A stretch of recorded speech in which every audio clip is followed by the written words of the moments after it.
Boker Tov, on continue sur les brachot. Aujourd'hui, on va rappeler quelques notions sur la bracha, donc sur le vin. On sait tous que les Khamim ont institué qu'on fait boré périagefen sur le vin car c'est une boisson importante. Il faut savoir, à l'époque de la Gemara, ils avaient l'habitude donc de mettre pas mal d'eau, on va dire, dans le vin pour adoucir le vin. Le vin était très fort. La conclusion, elle va être qu'aujourd'hui, quand on met de l'eau, le vin n'est pas aussi fort qu'à l'époque. Selon les Sfaradim, si on a 51% d'eau, c'est fini, on ne peut plus faire boré périagefen. Ça dépend de la majorité. Donc s'il y a une majorité d'eau, à partir de 51% d'eau dans le vin, désormais on ne peut plus faire boré périagefen.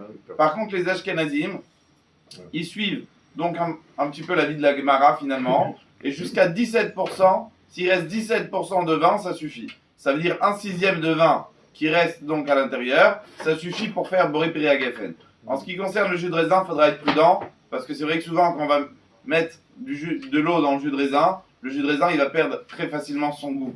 D'ailleurs même pour les Ashkenazim, quand on dit s'il reste 17% de vin, il faut que ça garde le goût du vin. Si le goût du vin est perdu, effectivement, donc on ne pourra plus faire boré périagefen.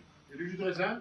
Le jus de raisin. Donc le jus de raisin, certains nous disent que si maintenant ça a perdu le goût, il n'y a plus le goût du jus de raisin, parce qu'on a mis de l'eau, désormais on ne fait plus boré périagefen. Par contre, certains maintiennent que même si on a rajouté de l'eau, on continuera donc à faire boré périagefen sur le jus de raisin.